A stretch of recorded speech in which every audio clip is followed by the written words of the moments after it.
प्रदोष व्रत का नियम जो आप ले रहे हैं, प्रदोष व्रत को जो आप श्रवण कर रहे हैं उसको जरा ध्यान से सुनिएगा।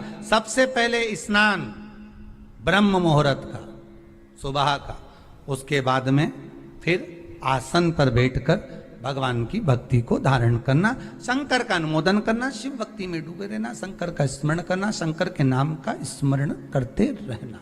ये प्रदोष का मूल तत्व। महाराज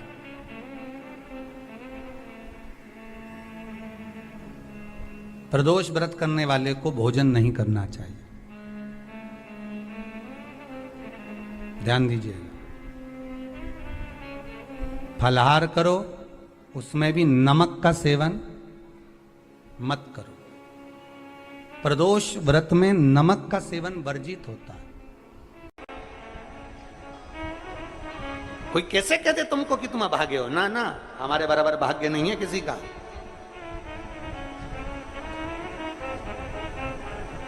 तुम्हारी ग्रह खराब है, तुम्हारे ग्रह खराब है। शंभेश्वर महादेव का नाम 7 कनेर के पुष्प, कितने? 7 कनेर मालूम है? ये रोड पर जो जाते हो डिवाइडर में पीला पीला फूल लंबा, जो कि पशु पक्षी कोई नहीं खाता, जहरीला फूल माना जाता है। कनेर के 7 फूल, एक बेलपत्र। जिस समय पर कनेर का फूल बेलपत्र के साथ चढ़ाया जाएगा तो 7 कनेर के पुष्प सीधी बेलपत्र पर आपको रखना। 2-3 प्रदोष कर कर देखना। अगर कोई आपसे कहे कि आपका भाग्य ठीक नहीं चल रहा, आपकी किस्मत ठीक नहीं चल रही, आपके ग्रह ठीक नहीं चल रहा है, आप भाग्यशाली नहीं हो, पहले तुम वहां से उठ जाओ। उसके बाद में देवाधिदेव महादेव के पास 7 कनेर के पुष्प एक बेलपत्र में रखकर नंदीश्वर के पास में बैठकर श्री शिवाय नमस्तुभ्यम बोलकर अशोक सुंदरी वाली जगह पर स्पर्श कराकर भगवान शंकर पर 7 फूल के साथ बेलपत्री की डंडी अशोक सुंदरी की साइड हो, ऐसा स्मरण करते हुए शिव को समर्पित कर दे। वही बेलपत्री 5 बार नमः शिवाय या पंचाक्षर मंत्र, षडाक्षर मंत्र या श्री शिवाय नमस्तुभ्यम बोलकर वही बेलपत्री 3 प्रदोष, 4 प्रदोष, 5 प्रदोष, 2 प्रदोष, जितने प्रदोष आप चढ़ा रहे हैं प्रदोष काल में, वो बेलपत्री लाकर अपने कक्ष में अपने पूजन वाले स्थान पर रखते जाओ। एक बेलपत्री एक प्रदोष पर लाओगे, अगला प्रदोष आएगा, कितना अंतर पड़ता है आपके भाग्य बदलने में, आपको खुद मालूम पड़ जाएगा कि आपकी किस्मत कैसे बदल गई। मेहनत आपको करना है, परिश्रम आपको करना है, लगन आपको लगाना है, और बेलपत्री और कनेर का पुष्प शिव को चढ़ाना। चालू करो प्रदोष चढ़ाना और चढ़ाओ शंकर का भजन। यहां नहीं चढ़ा सकते, अपने घर पर चढ़ाओ, अपने शिवालय में चढ़ाओ, अपने देवालय में चढ़ाओ, अपने नजदीक में जो शंकर मंदिर वहां चढ़ाओ। आराधना शिव की। कोई कह दे तुमसे कि ये ठीक नहीं, प्रथम आप ये जो कनेर के फूल चढ़ाओगे ना, इसमें श्रंभेश्वर महादेव का भाव होना चाहिए। श्रंभेश्वर महादेव, फिर से एक बार बोलो, कौन से महादेव? श्रंभेश्वर। और फिर एक निवेदन, मान लो कि डॉक्टर कह दे कि बच्चे की धड़कन नहीं आ रही है, 7 पुष्प कोई से भी, 7 बेलपत्र अशोक सुंदरी वाली जगह पर एक एक कर कर बेलपत्र, एक बेलपत्र एक पुष्प अशोक सुंदरी वाली, एक बेलपत्र एक पुष्प अशोक सुंदरी वाली जगह पर चढ़ा दीजिए, और एक बेलपत्र उसमें से एक पुष्प लेकर अपने घर चाहिए, और 15 दिन के बाद वापिस उस बच्चे की सोनोग्राफी जांच डॉक्टर के कहने से कराइए। बाबा उस बच्चे की धड़कन, श्वास और शरीर पूरा देगा। श्रंभेश्वर महादेव में श्रंभेश्वर महादेव का जब नाम लिया जाता है तो 33 कोटि देवी देवताओं का एक साथ नाम उच्चारण हो जाता है। 33 कोटि देवताओं श्रंभेश्वर। बोल शंभेश्वर महादेव की जय। शंभेश्वर भगवान का स्मरण किया है। आगे वर्णन आया है भगवान के सुंदर आनंदमय स्वरूप का। जब भगवान देवाधिदेव महादेव आनंद में विराजमान थे, देवता और राक्षसों ने मिलकर मंथन किया। मंथन में विष निकला जो देवाधिदेव महादेव के पास पहुंचा। शिव जी ने विष को धारण करा, क्योंकि घर का जो बड़ा होता है, घर का जो बुजुर्ग होता है, उसको बहुत सहना पड़ता है, बहुत सहना पड़ता है। घर का जो बुजुर्ग है, घर का जो बड़ा है, उसको सहना पड़ेगा, सहन करना पड़ेगा। और सहने की आदत होना भी चाहिए।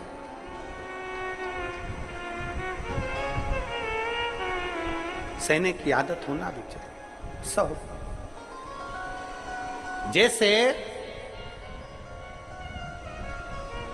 तुम्हारे घर में बिजली है, अरे बोलो तो जम के, लाइट बिजली है। प्रत्येक घर में बिजली होती है, तो क्या प्रत्येक घर बिजली घर बन जाता है? जम के बोलो जरा। बिजली घर तो एक दो, कहीं कहीं बड़ा शहर है तो थोड़े ज्यादा हो सकते हैं। छोटा शहर है, छोटा गांव है तो बिजली घर एक दो। प्रत्येक घर में बिजली होती है, पर सारे घर बिजली घर नहीं कहलाते, बिजली घर नहीं बन जाते। बिजली घर तो कोई सा घर होता है।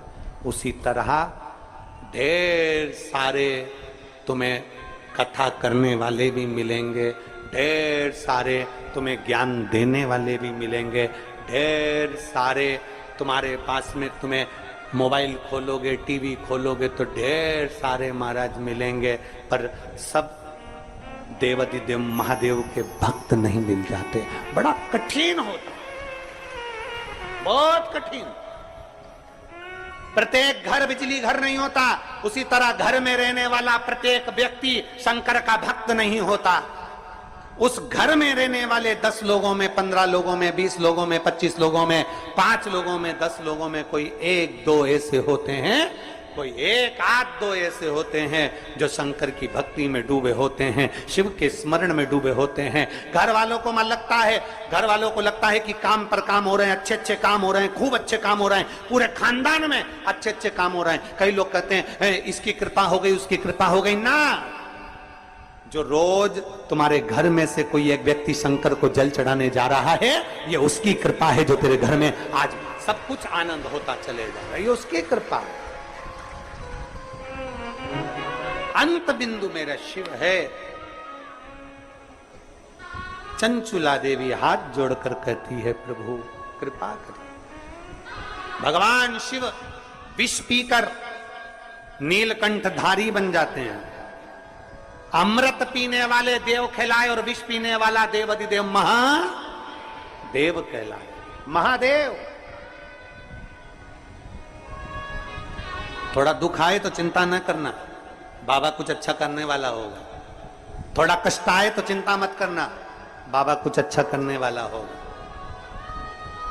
जल्दी से काम नहीं निपटे, बहुत मेहनत करना पड़ रही है। हम 3 बार 4 बार कुबेरेश्वर धाम आ गए, 5 बार आ गए, बाबा कब सुनेगा? चिंता मत करना, फाइल थोड़ी मोटी है, पर थोड़ा समय लगाएगा,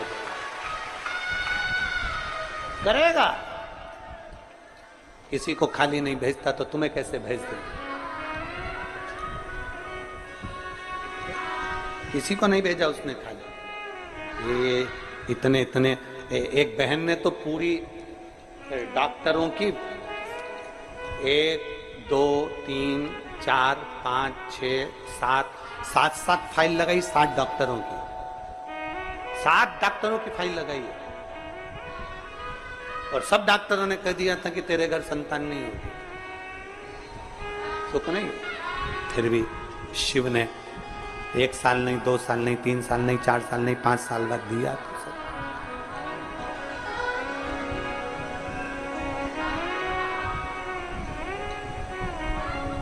देता जरूर है, थोड़ा समय लग सकता है। विष पीने के बाद भी बाबा का नाम नीलकंठधारी हो गया। त्रिपुंडधारी हो गया, त्रिकालदर्शी, कैलाशी, अविनाशी हो गया। क्या नहीं देता। शिव कथा कह रही है, भगवान शंकर का चरित्र कह रहा है, शिव महापुराण की कथा कह रहा है, ओगरदानी का चरित्र कह रहा है, बाबा के सुंदर 12 ज्योतिर्लिंग का चरित्र श्रवण कराया, वर्णन किया। फिर वर्णन आया है मल्लिकार्जुन का। कार्तिकेय बाबा जब रुष्ट होकर चले गए तो उनको श्री शैलम पर जाकर मनाया, मल्लिकार्जुन के रूप में विराजमान। जब अपने नजदीक में, अपने क्षेत्र में शिव महापुराण की कथा हुआ करे तो 7 दिन नहीं तो छठे दिन, 7वें दिन, एक दिन जाकर बाबा की उस धरा को प्रणाम जरूर करा। प्रयास। मल्लिकार्जुन के रूप में पूजाए। तीसरा महाकाल जी का वर्णन किया, दूषण नाम के राक्षस के संहार के लिए भगवान काल अधिपति महाकालेश्वर बन गए। फिर वर्णन आया है श्री ओमकारेश्वर जी का, विंध्य नामक पर्वत के तप करने पर भगवान ओमकार के रूप में विराजमान। अगला वर्णन आया है केदारनाथ नर नारायण के तप करने पर भगवान केदारेश्वर के रूप में विराजमान हुए। फिर वर्णन आया है श्री भीमा शंकर, कुंभकर्ण के बेटे भीम का संहार कर कर भगवान शिव भीमा शंकर बन जाते हैं। अगला वर्णन आया है काशी विश्वनाथ, मनु शत्रुपा के तप करने पर भगवान काशी में विराजमान हो जाते हैं विश्वनाथ बनकर। त्र्यंबकेश्वर, गौतम बाबा पर गौ हत्या का दोष लगा, बाबा ब्रह्मा विष्णु महेश तीनों स्वरूप में भगवान यहाँ विराजमान हो जाते हैं। वैद्यनाथ, रावण को शिवलिंग ले जाने नहीं दिया, बाबा भूमि पर ही रह गए तो वैद्यनाथ के रूप में विराजमान हो गए। अगला वर्णन है नागेश्वर, दारुक नाम के राक्षस का भगवान ने संहार किया, नागेश्वर के रूप में विराजमान हुए। रामेश्वरम, राम जी के कहने पर भगवान शिव रामेश्वरम के रूप में विराजमान है। फिर वर्णन आया है कृष्णेश्वर, सुधर्म नाम के ब्राह्मण की धर्मपत्नी भूष्मा के बेटे को भगवान ने जीवित करा है तो भगवान कृष्णेश्वर के रूप में विराजमान है। भगवान देवाधिदेव महादेव त्रिकालदर्शी, कैलाशी, अविनाशी, मेरे शिव 12 ज्योतिर्लिंग। ज्योतिर्लिंग का मतलब है जहां पर शंकर ज्योति के रूप में हमेशा विराजमान, हमेशा विराजमान।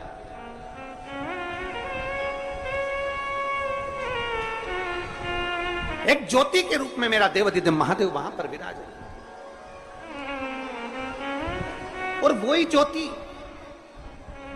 हम तो कई लोग कहते हैं कि आपके ये कुबेरेश्वर धाम के कंकर संकर में ऐसा क्या है, कुबेरेश्वर धाम में ऐसा क्या है। हम कहते हैं 12 ज्योतिर्लिंग के मध्य में है।